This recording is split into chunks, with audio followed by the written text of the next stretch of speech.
रायगढ़ स्थानीय सरकारी बालिका उच्च विद्यालय जिला स्तरीय शिशु विज्ञान प्रदर्शनी और एक्सहिबिशन महासमारोह आयोजित होता। उक्त कार्यक्रम में मुख्य अतिथि भाव अतिरिक्त जिलापाल श्री नवीन चंद्र नायक, एडीईओ भजमलाल माझी, एडीईओ शांतिलता मुनि, जिला विज्ञान पर्यवेक्षक दीपक कुमार बेहेरा और स्कूल अध्यक्षा सुनीता भोई भाव जोगदे। सम्मानित अतिथि मानक पुष्पगुच्छ दे उत्तरीय दे सम्मानित करी स्वागत संबर्धना करथिले। उक्त कार्यक्रम में अतिरिक्त जिलापाल श्री नवीन चंद्र नायक फिता काटी शुभारंभ करथिले। जिला स्तर में मनोनीत होइतिबा व्यक्ति माने राज्य स्तर में अंशग्रहण करिवे बोली अतिरिक्त जिलापाल श्री नायक कहिसथि। आज आमर जिला स्तरीय बाल वैज्ञानिक एवं साइंस एक्जिबिशन जिला स्तरीय साइंस एक्जिबिशन कार्यक्रम होउची।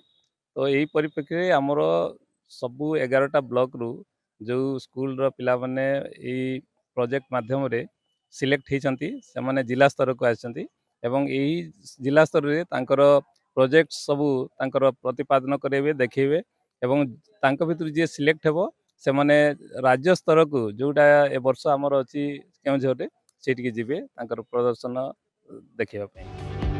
उक्त कार्यक्रम में रायगढ़ जिलार 11टी ब्लॉक 70टी स्कूल छात्र छात्री माने अंशग्रहण करथिले। प्रदर्शनी रे मोट 143टी प्रकल्प प्रदर्शित होइथिला। श्री नवीन चंद्र नायक समस्त स्टॉल तदारख करथिले। तो ए दिवस रे हमर ओसेपा तरफरु एवं टी&एससीईआरटी तरफरु दुईटी कार्यक्रम आज अनुष्ठित होउची। गोटे होची बाल वैज्ञानिक प्रदर्शन आ गोटे होची राष्ट्रीय आविष्कार अभियान।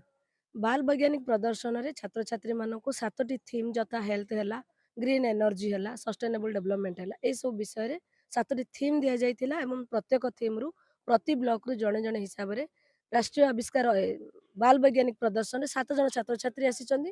ठीक सही परी राष्ट्रीय आविष्कार अभियान रे जूनियर ग्रुप एवं सीनियर ग्रुप 3 है कि 6 जण लेखा छात्र छात्री आज निजको एठार उपस्थापना करूचंदी।